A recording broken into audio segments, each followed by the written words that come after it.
What if the greatest threat to a royal dynasty was not a rival kingdom, a foreign invasion, or a treacherous council, but a young girl born inside the palace walls?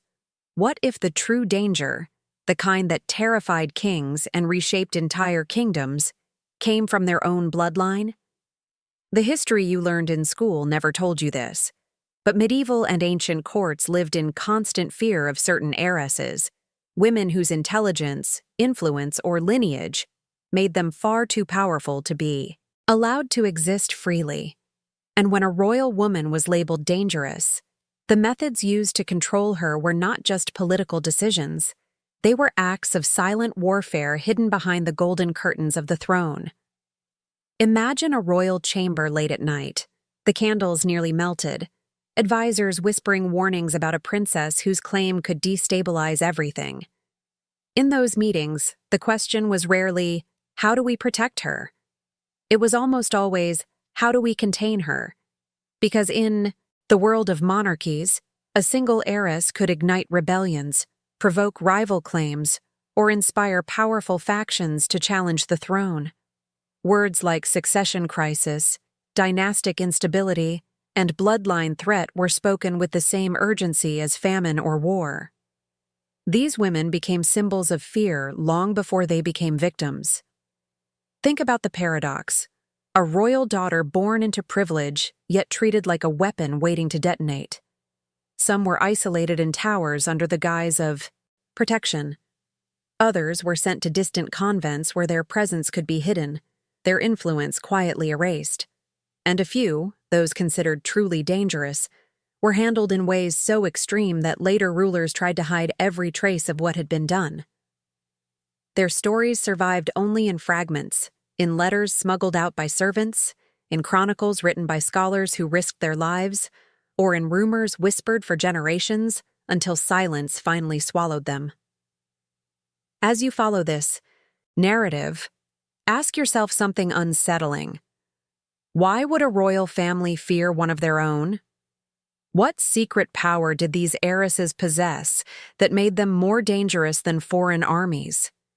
And what does it say about the world they inhabited that the crown's greatest enemy could be a girl barely old enough to speak her own name? You might find that the answers are far darker, far heavier, far more revealing about how power works beneath the surface.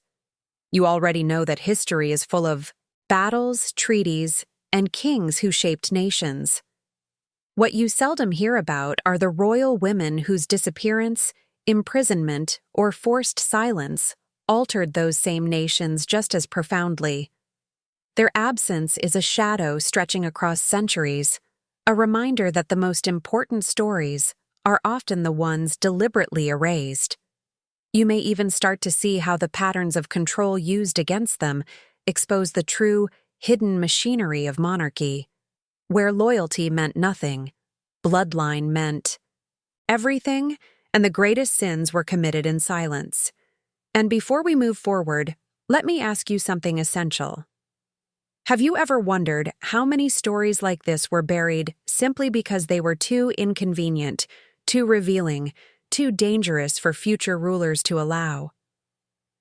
If this opening stirred something in you, share your thoughts in the comments and tell me what part of this hidden past resonates with you. Your perspective matters because understanding these silenced histories begins with questioning them. And while you're here, make sure to like this video and check if you're subscribed to the channel, so you don't miss what comes next as we continue uncovering what royal families tried so hard to hide. The whispers about dangerous heiresses never began with their actions. They began with the quiet tension inside royal chambers, where every birth was a political event, and every child represented a potential shift in the fragile balance of power. A princess born into a dynasty wasn't just a daughter. She was a future alliance, a bargaining tool, a symbol of legitimacy, or, in some cases, a spark that could ignite a conflict nobody wanted to face. And when the astrological signs were interpreted as threatening, when advisors spoke of prophecies or omens surrounding her birth, or when rival branches of the family believed she carried a stronger claim than the reigning monarch, Her existence became a silent storm forming on the horizon. Inside palaces built to project stability, the atmosphere around these girls could be strangely tense. Servants learned early to avoid speaking their names too loudly. Courtiers exchanged looks whenever the child entered a room. Even queens, who should have been the safest protectors, often found themselves powerless against the machine of fear that fed the royal agenda. A daughter who inherited the beauty, charisma, or intellect of a legendary ancestor could quickly be viewed not as a blessing, but as a threat, waiting to unfold. Her presence stirred old grudges, resurrected forgotten claims, and awakened fears that had lain dormant for generations. Over time, stories of these heiresses followed similar patterns across kingdoms. A girl who charmed foreign envoys too easily was labeled manipulative. A girl who studied statecraft with unusual interest was considered ambitious.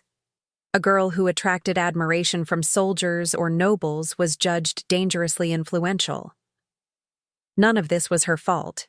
Yet in the language of court politics, every compliment became evidence, every talent a warning, every sign of leadership a potential danger to the existing order. And once a group of advisors agreed she posed a risk, the machinery of control began moving long before she was old enough to understand the world around her. Behind closed doors, the discussions about her future were never about her well-being. They were about containing her. Some kings feared that rivals might use her as a figurehead to justify rebellion. Others worried that her marriage could empower an enemy faction. There were even cases where a princess's mere resemblance to a deposed ancestor was enough to generate paranoia. The palace might publicly celebrate her birthdays, arrange tutors, or commission portraits. But beneath these rituals was an unspoken truth. Her life was being carefully shaped, monitored, and calculated to prevent her from becoming a catalyst for upheaval. This environment created a strange duality.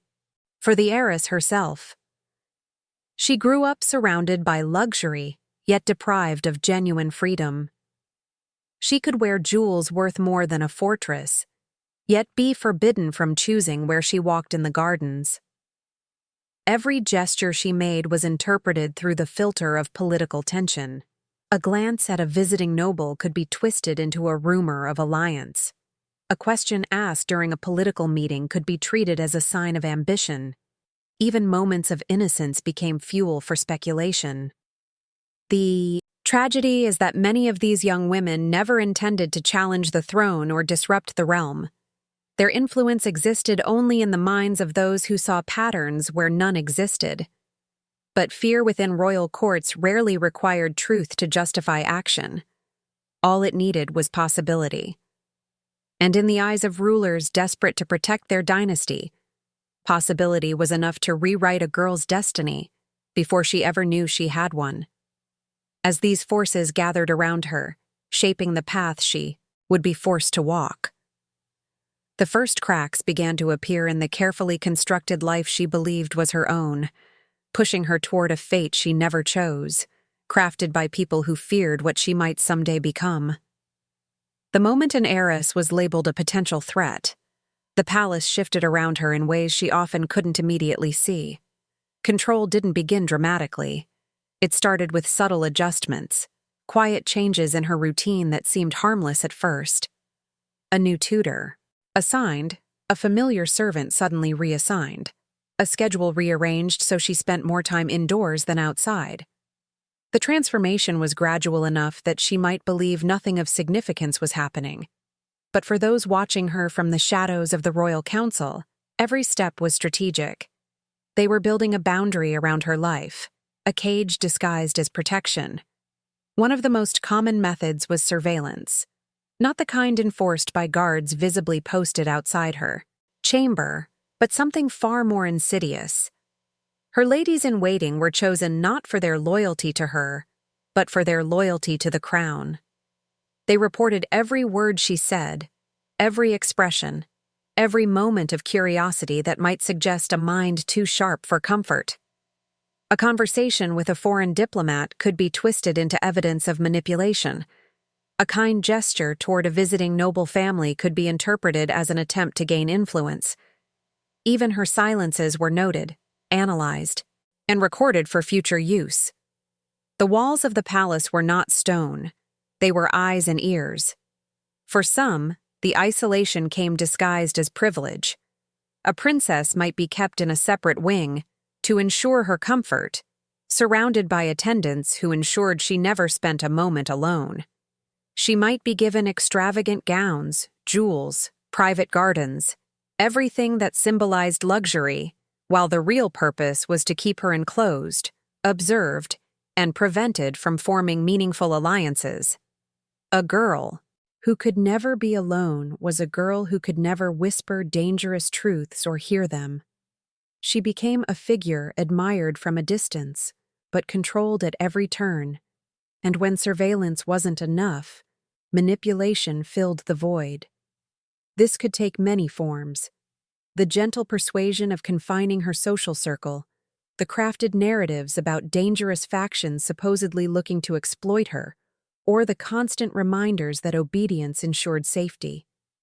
Courtiers learned to plant fears subtly. Conversations that appeared casual were often deliberate scripts meant to guide her emotions. She might be told that certain relatives were jealous of her, or that her kindness made her vulnerable, or that marriage to a specific suitor was the only way to avoid catastrophe. The goal wasn't to convince her outright, but to shape her worldview until the path chosen for her felt like her own decision. Even her education was adjusted according to what the council feared. If she showed interest in politics, her lessons shifted toward etiquette. If she displayed intelligence, tutors emphasized modesty. If she learned too quickly, her instructions slowed conveniently. Some princesses were denied literacy altogether, not because the kingdom lacked resources, but because a woman who could read letters could understand treaties, and a woman who understood treaties could inspire loyalty. Knowledge was a dangerous currency, and the court ensured she possessed only what would keep her manageable. Yet beneath every layer of control was something that frightened rulers far more than ambition: unpredictability. A girl reaching womanhood became harder to contain. She formed opinions, forged emotional bonds, noticed inconsistencies in the stories she was told. Her intuition sharpened. Her presence drew attention from nobles seeking advantage. And attention, especially from powerful men, could become a weapon. The moment she became an object of interest, the court's strategies intensified. What began as gentle confinement often escalated into severe restrictions hidden behind political necessity or moral duty. Through all of this, the heiress might still believe she had choices, unaware of the invisible web around her. But the council never forgot their purpose. Every measure, subtle or harsh, was designed to keep her from becoming the catalyst they feared. And while she lived within these constraints, believing the world around her was natural, the machinery that sought to contain her was already preparing the next stage, ensuring that the life unfolding before her would never truly be hers. When subtle control failed to contain the growing influence of a dangerous heiress, royal courts moved to the next phase: erasure. This wasn't always physical, at least not at first. It began with something more delicate and far more deceptive: the systematic removal of a woman's presence from the political landscape. One day, she might be spoken of with admiration at court gatherings, praised for her beauty or intellect, and the next, her name would vanish from conversations as if she had suddenly become irrelevant. This silence was never accidental. It was engineered, crafted by powerful advisors who understood that the first step to removing a threat was to erase her significance before anyone realized what was happening. Often, this process began with carefully planted rumors. They didn't need to be dramatic. They only needed to be damaging. A suggestion that she was emotionally unstable. A whisper that she had offended a foreign dignitary. A hint that her temperament made her unfit for marriage. These rumors traveled through the court like smoke through a closed room, difficult to trace but impossible to ignore. Over time, the princess found herself quietly stripped of opportunities. Invitations to diplomatic dinners stopped arriving. Her presence was politely discouraged at ceremonies. Even her own relatives behaved as though including her in public life posed some unseen risk. As her political visibility diminished, the next stage unfolded quietly behind the scenes: the reassignment of her allies. Loyal servants were replaced with unfamiliar faces. Childhood companions were married off or sent to distant estates. Anyone who cared for her too deeply became an obstacle that needed to be removed or neutralized. The court's aim was not simply to isolate her physically, but to sever the emotional bonds that could inspire resistance. And in many cases, these measures worked so thoroughly that years later, chroniclers barely mentioned her existence at all. But there were harsher forms of erasure, methods that left no room for ambiguity. Some princesses were abruptly relocated to remote estates under the pretense of poor health or the need for rest. Others were sent to convents, sometimes willingly, but often through pressure so immense that refusal became impossible. The convent walls served a dual purpose. They hid the heiress from public view and allowed the monarchy to claim she had chosen a life of piety. In truth, many of these women were locked away not because they sought spiritual refuge, but because their existence threatened political stability. There were even cases where disappearance was masked as tragedy: a sudden illness, an unexpected accident, a fever that supposedly swept through the royal household. These stories, crafted by court physicians and sanctioned by reigning monarchs, removed the heiress from the world with minimal suspicion. And because the chronicles were written by men appointed by the very rulers who feared her, the narrative became official. History absorbed the lie, and the woman herself became a footnote or a myth. Yet the most chilling aspect of this erasure is not the violence behind it, but the precision. Every step was calculated, supervised, and justified as necessary for the protection of the realm. An heiress could go from cherished daughter to political liability in a matter of months, and the machinery that consumed her left almost no trace. Her life was edited, redacted, rewritten until even her memory became dangerous. What survived were fragments, letters hidden by servants, whispered legends among commoners, or inconsistencies in royal records that hinted at a truth too uncomfortable to document openly. The deeper tragedy lies in the quietness of it all. These were not dramatic executions in public squares or rebellions that ended in bloodshed. These were silent disappearances carried out behind stone walls by people who believed they were preserving the stability of the kingdom.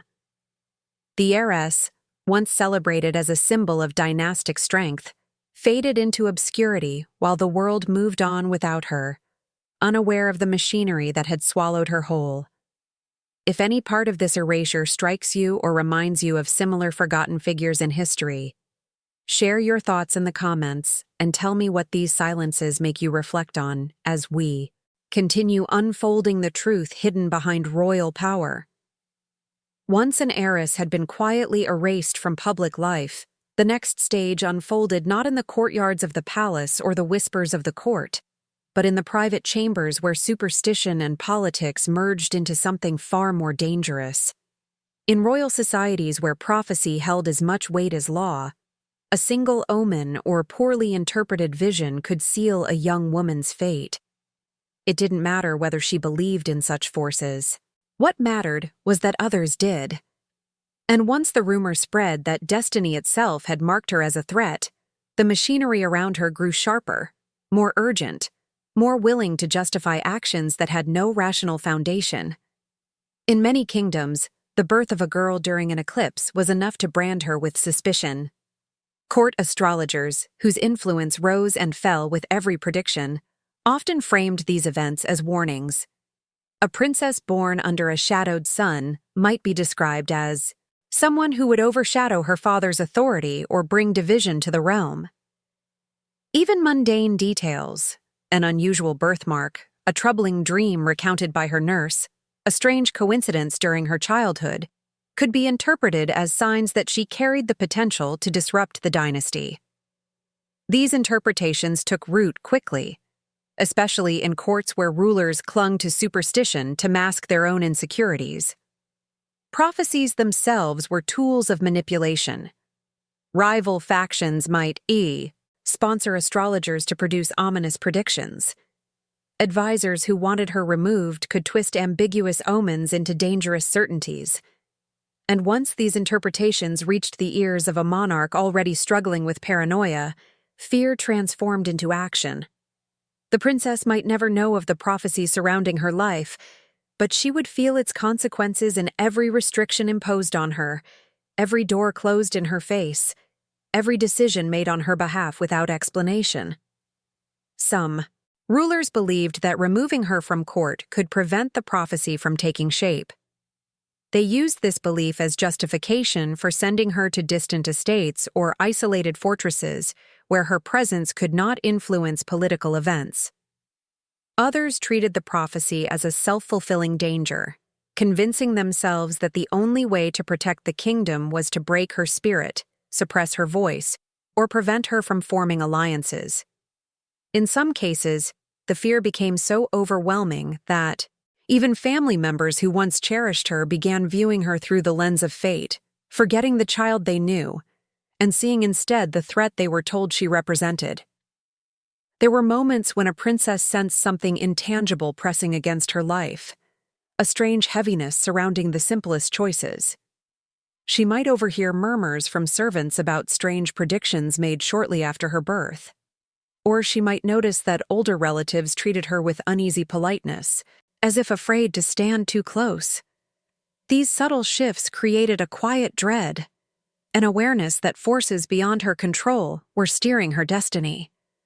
The more she tried to understand, the more those around her avoided the subject, reinforcing the silence that had always been her greatest barrier. What made this stage particularly cruel was its ambiguity. A political threat could at least be debated. A factional rivalry could be negotiated. But a prophecy once believed became an absolute truth. There was no argument she could make to defend herself, no proof she could offer to refute what the stars supposedly predicted. Her life became a script written by others, performed by people who feared consequences that might never have existed. And as these superstitions tightened around her, she found herself trapped not just by the court's decisions, but by the invisible weight of expectations she never chose. The harsher reality was that prophecies weren't always ancient warnings. Sometimes they were crafted deliberately, forged by ambitious advisors seeking to eliminate anyone who might disrupt their influence. A whispered omen, a forged astrological record, a manipulated vision. All could be used to justify removing her from succession. And because these stories were cloaked in the authority of the divine or the mystical, they were nearly impossible to challenge. Even centuries later, historians struggle to distinguish genuine beliefs from convenient fabrications, designed to control one woman whose existence frightened those in power. By the time these narratives solidified, the heiress had already lost control of how she was perceived. Her identity no longer belonged to her. It belonged to the myth woven around her, a myth powerful enough to reshape her future before she ever had the chance to understand the forces that governed her world. And as fear tightened its hold, the next stage of her fate began to take shape in the shadows, crafted by those who believed that prophecy, real or imagined, was worth destroying a life to prevent. Once fear, superstition, and political anxiety converged around a dangerous heiress, the court no longer relied solely on subtle restrictions or whispered prophecies. They began constructing the physical boundaries that would define the rest of her life, boundaries disguised as safety, piety, or duty, but engineered with meticulous precision. These were the invisible prisons that appeared in every kingdom. No matter the culture or period, fortified estates, secluded towers, and, most frequently, convents chosen not for spiritual refuge, but for strategic containment. The heiress, still young enough to believe her world was expanding, soon discovered that it was shrinking in ways she could not escape. The process was often presented to her as an honor. She might be told she was being sent to a peaceful residence where she could study, reflect, or prepare for her future. She might even be promised that the isolation was temporary, a precaution during times of political uncertainty. But once she arrived, the reality became clear. The estate was heavily guarded not because of threats outside, but because of fears inside the palace walls. Servants were vetted with unusual rigor. Local villagers were warned not to approach. The surrounding land was chosen deliberately: dense forests, steep cliffs, or remote plains that made escape nearly impossible. Even more common was the convent.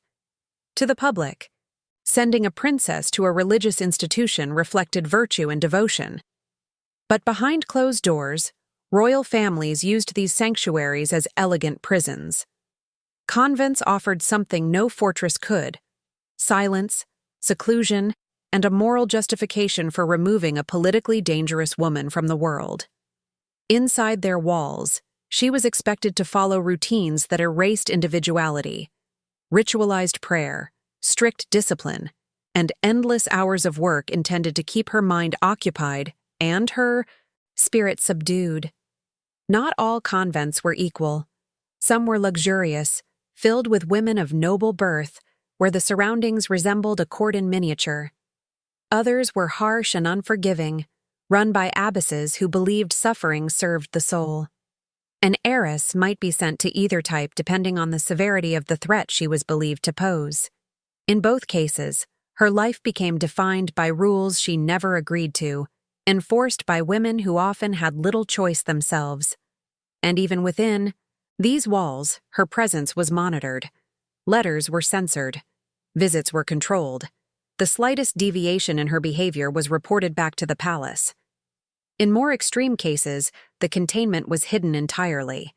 There were estates so remote that their existence was left off official maps. There were private rooms within castles that served as gilded cages, luxurious chambers with beautiful furniture, fine clothing, and elaborate gardens that gave the illusion of freedom while masking the truth that she could not leave without permission. Some of these spaces were designed with double doors, concealed hallways, or barred windows disguised behind ornate carvings. Architecture itself became a tool of political strategy. The tragedy of this confinement lay not only in the loss of freedom, but in the psychological erosion it created. She might spend months or years waiting for news, believing that her exile had a clear purpose, that one day she would be recalled to court. But the messages from the palace grew infrequent. The promises of return faded. Visitors stopped coming. Even her servants, once familiar faces, were replaced by strangers who maintained strict emotional distance. She became a symbol without a role, a presence without a voice, a woman forgotten by those who feared her potential more than they valued her life. Some heiresses adapted by creating inner worlds, writing secret journals, nurturing gardens as acts of quiet rebellion, or forming connections with other isolated women who understood the price of royal blood. Others grew restless, pacing the confined grounds like caged animals, sensing that time was slipping away while their destiny remained suspended. And a few resisted, attempting escape or demanding explanations from the few officials who dared to visit. These acts of defiance rarely ended well. In most kingdoms, a rebellious princess confirmed the fears that put her in confinement in the first place. Through it all, the palace maintained the narrative that she was safe, protected, living a life of chosen seclusion. But the walls around her told a different truth, one built from fear, superstition, and political calculation. And within those walls, the next stage of her tragic journey was already forming, shaped by people determined to erase her story before it ever reached the world beyond her prison. As the walls of confinement tightened around a dangerous heiress, the court turned to its most sophisticated and insidious tool: narrative control. It was not enough to hide her body. they had to erase her meaning. A disappearance without explanation invited suspicion, but a disappearance with a carefully crafted story created acceptance. The truth could be buried, but only if it was replaced with something plausible, something the kingdom could live with.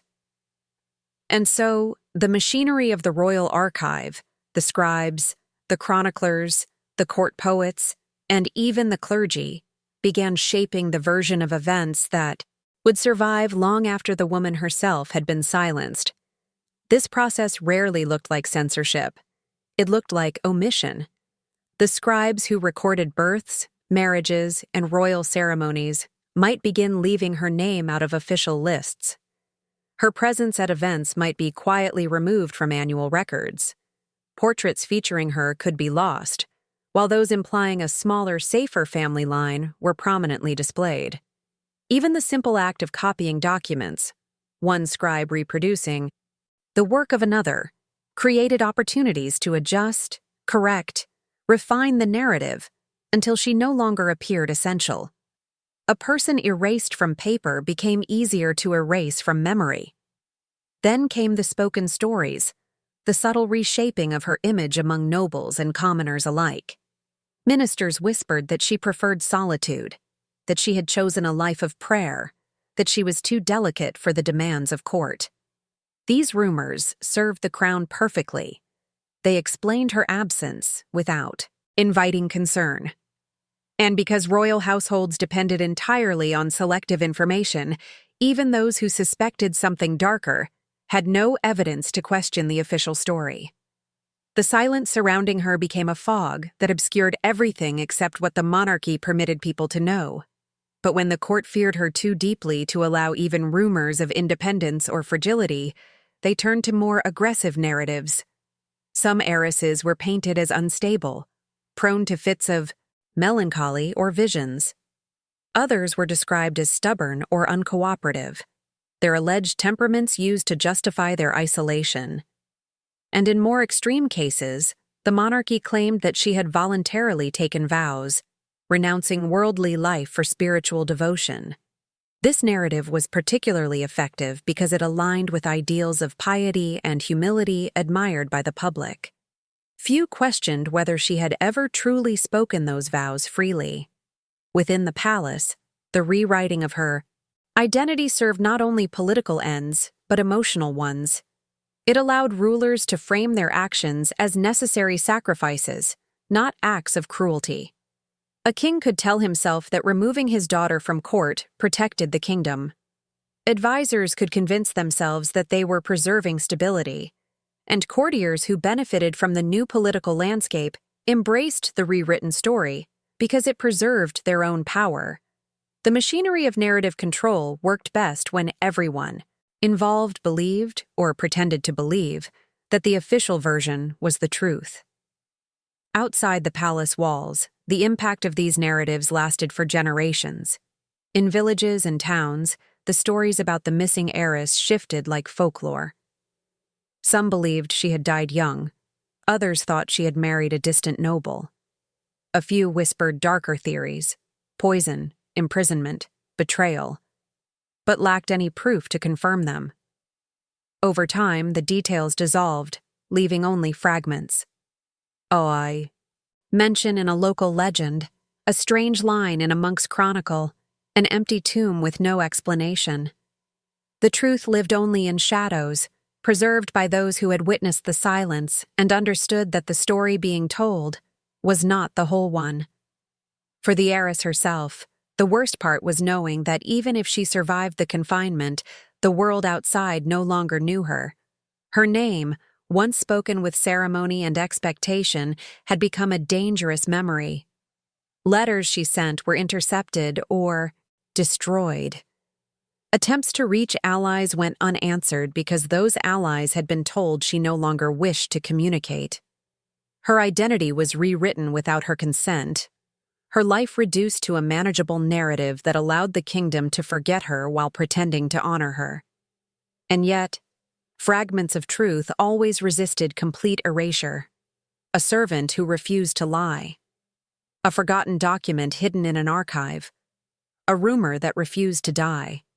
These small cracks in the official story lingered, like faint fingerprints on history's surface, reminders that no matter how powerful the monarchy, the truth had ways of leaking through stone walls and ink-bound lies.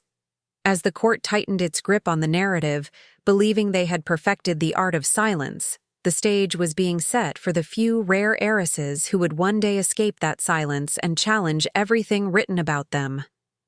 If any part of this hidden machinery of silence makes you reflect on how easily stories can be shaped or erased, share your thoughts in the comments and let me know what this reveals to you about power and memory. As the machinery of silence continued shaping the world's perception of a dangerous heiress, something even more complex unfolded behind the scenes, the internal logic that justified every action taken against her. To outsiders centuries later, it might seem obvious that these courts acted out of paranoia or cruelty. But within the structures of monarchy, where power was fragile and alliances shifted like sand, the decisions that destroyed her life were not viewed as acts of malice. They were viewed as necessities, as rational responses to threats both real and imagined. Understanding this logic is crucial because it reveals how entire dynasties convinced themselves that eliminating one woman was an act of preservation rather than oppression. A royal court functioned on a delicate balance of loyalty, fear, and ambition. Every noble family watched for signs of weakness in the throne. Competitors waited for opportunities to leverage even the smallest crack in legitimacy. And an heiress, especially one with a strong claim or a charismatic presence, represented a crack large enough to be used as a weapon. If a faction believed she could be married into their lineage, they might rally behind her as a figurehead.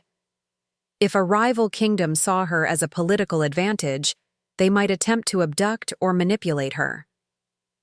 The monarchy's greatest fear was not just rebellion, but a rebellion with a symbol powerful enough to unite supporters. In this environment, removing the heiress was framed not as victimization, but as safeguarding the future.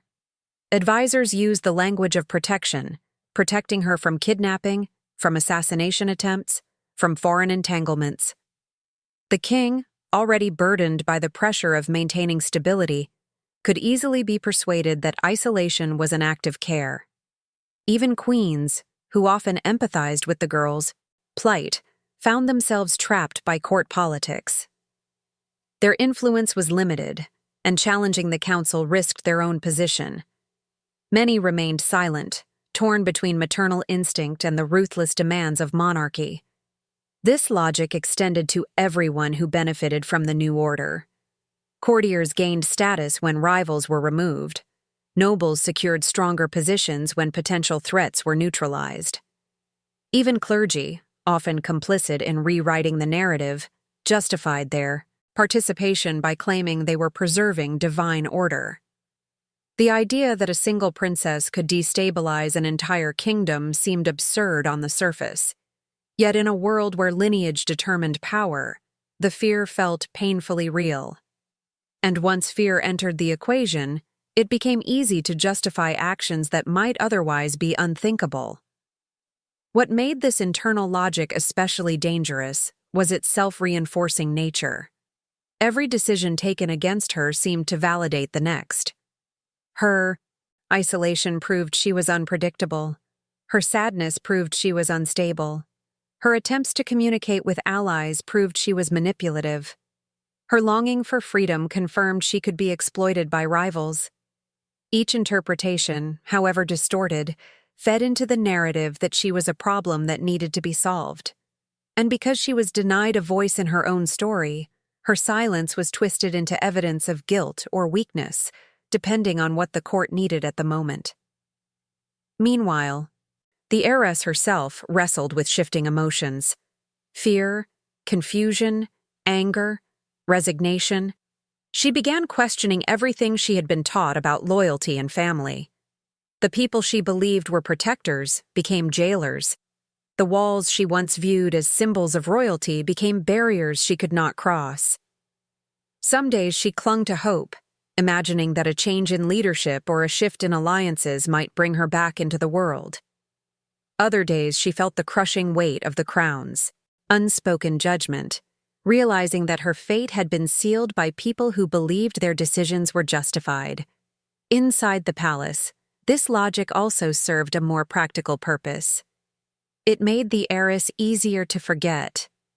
When a narrative framed her removal as necessary, those who knew the truth found it easier to sleep at night. Guilt softened into acceptance. In a world built on fragile stability, the idea of doing something cruel for the greater good took root with frightening ease. By the time the decision reached its final stage, the people responsible no longer saw themselves as executioners of a life, but as guardians of a realm. The moral cost faded beneath the political necessity.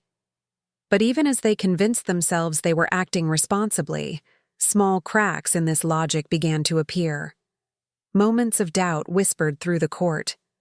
Questions lingered about whether the threat had been real or merely perceived.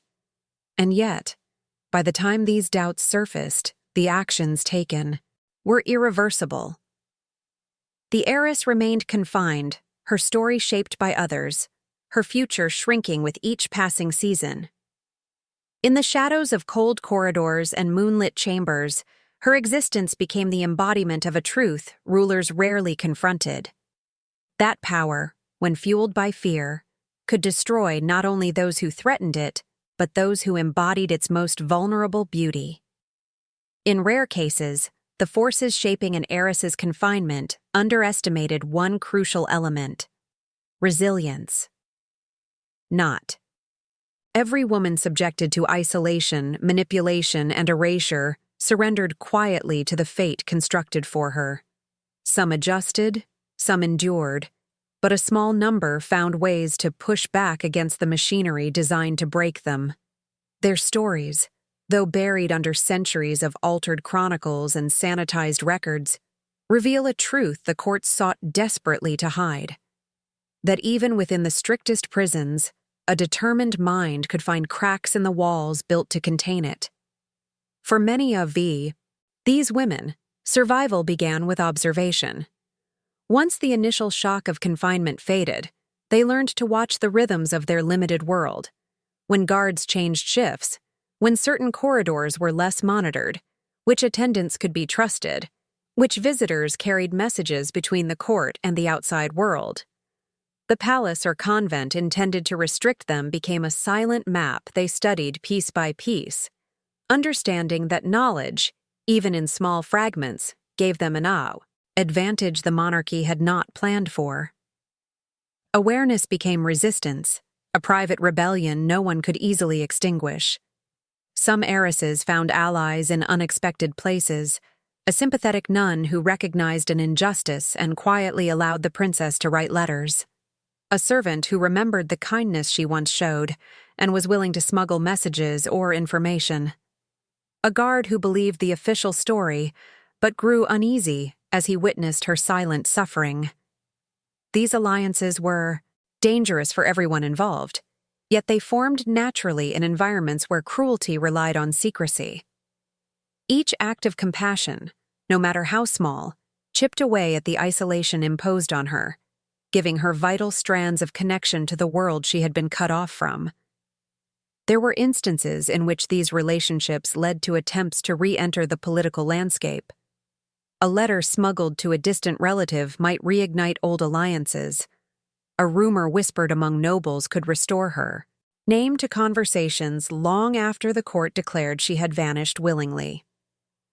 Occasionally, foreign courts heard of her confinement and expressed interest, creating diplomatic pressure the monarchy could not easily ignore.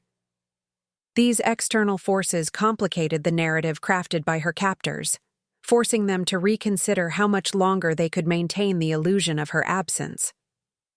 One of the most striking examples of resilience came from the inner world these women built to keep themselves alive. Some wrote poetry or kept secret journals hidden in cracks behind stone altars. Others carved symbols into wooden beams, creating private histories only they understood. A few developed skills in diplomacy, languages, or theology using whatever books they could access. These quiet acts of intellectual or emotional defiance strengthened their sense of identity, preventing the erasure from completing its work. Even if their bodies were controlled, their minds remained their own, and that alone threatened the court's intentions. Occasionally, the heiress's perseverance changed her circumstances in ways the monarchy had not anticipated. A new ruler ascended the throne and questioned the decisions of his predecessors. A political shift made her lineage valuable again. A scandal or crisis created conditions in which her return to public life served a strategic purpose. In some cases, she emerged not as a passive figurehead, but as a formidable force, hardened by years of injustice, and equipped with a level of insight most sheltered nobles never developed. Her absence, once engineered to protect the realm, became a source of power when she reappeared. But even these rare moments of empowerment were shadowed by danger. Returning to political life did not guarantee safety. It often meant walking into a court that remembered her as a threat and continued viewing her through the lens of fear. She had to navigate alliances with caution, knowing that any misstep might send her back into silence. Yet her very survival challenged the narrative crafted against her. She carried stories that contradicted the official archives, memories that exposed the cruelty masked by royal rhetoric. Her presence alone forced courtiers to confront the truth they had spent years avoiding. Still, what made these survivors exceptional was not simply that they returned, but that they held on to a part of themselves the monarchy had tried to destroy. Their resilience was an act of preservation, a defiance woven from fragments of hope, intellect, and sheer will. They were reminders that power, even when wielded ruthlessly, could not fully dictate the fate of every human spirit. And while most confined heiresses disappeared into obscurity, these few carried the echoes of their own story like a hidden torch, illuminating the possibility of a different ending even within the darkest chapters of royal history. For every heiress who returned from confinement with fragments of strength still intact, there existed a far larger number whose stories never resurfaced at all. These were the women whose lives dissolved into the fog of rewritten history, whose voices remained trapped behind monastery walls, whose names became cautionary whispers rather than documented truths. And yet, their absence left marks that no chronicler could fully erase. Entire dynasties shifted subtly after their disappearance. Treaties were rewritten, marriages rearranged, territories reorganized, in ways that quietly reflected the void they left behind. Their presence continued shaping the kingdom long after the world believed they had vanished willingly or died young. The echoes of what happened to them persisted not in official records, but in the strange inconsistencies that scholars centuries later still struggle to explain. Some of these erased women became legends, rumors of a hidden princess wandering through remote lands, or a noblewoman who appeared unexpectedly in a court far from her own, or a mysterious claimant whose lineage could not be traced, but whose bearing suggested royalty. These stories, half myth and half memory, reveal how strongly the truth resisted burial. In villages near abandoned convents, people spoke of ghostly figures moving behind candlelit windows long after the institution had closed. In old manuscripts, scribes left faint hints of missing pages, or alluded to events that no longer matched the official timeline. It was as though history itself refused to fully accept the narrative imposed upon it. The monarchy, however, clung to its constructed version. Successors inherited the stories crafted by their predecessors, rarely questioning why certain relatives were missing from genealogies or why specific estates were kept under strict surveillance for generations. In some courts, the subject of erased heiresses became taboo, an unspoken agreement that certain conversations should never be pursued. This silence shaped political culture, for decades, reinforcing the belief that order could only survive if select truths remained hidden.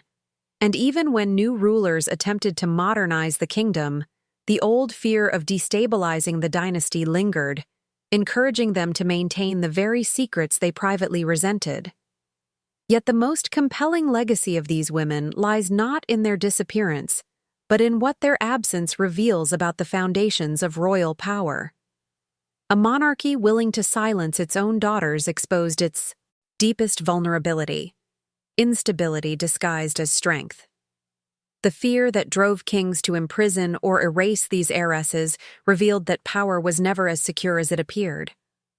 Every document forged, every rumor crafted, every story altered served as a reminder that authority rested on fragile structures that required constant maintenance and, at times, quiet cruelty to sustain.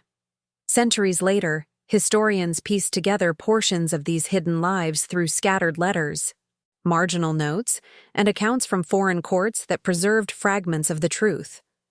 What emerges from their research is not a collection of dramatic rebellions or political ambitions, but a pattern of ordinary lives rewritten out of fear.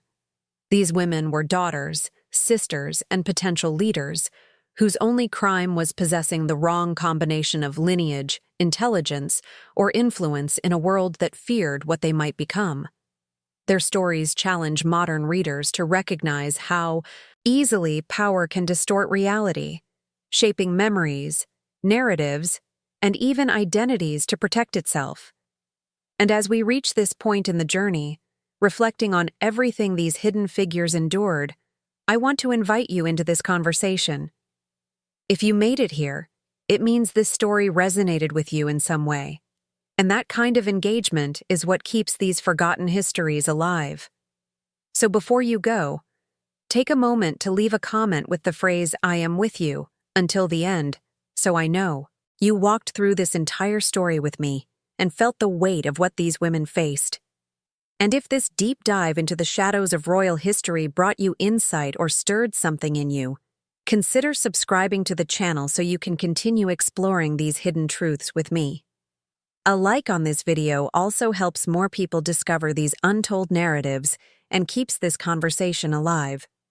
And if you want to continue this journey, there is another video right here that expands on the themes we uncovered today. Click and come with me as we continue revealing the stories history tried to bury.